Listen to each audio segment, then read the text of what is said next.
Today's video is going to be all music, but I wanted to share that the Burlap Snowman on Miss Pat's front porch was from a road trip find.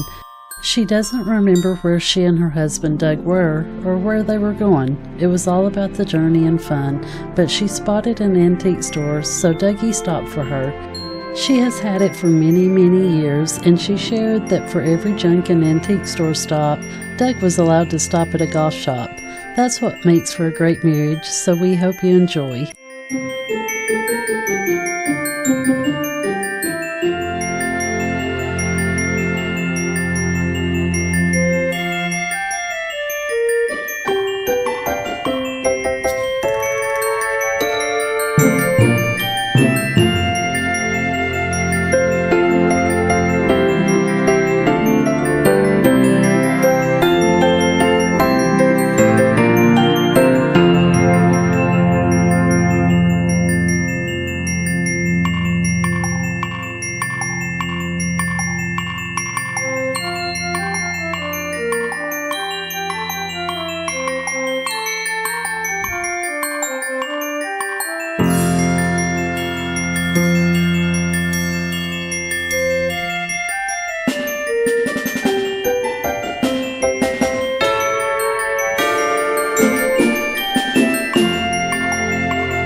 Thank you for dropping into the Cleveland Cottage, and until the next time, live life and find what makes you happy.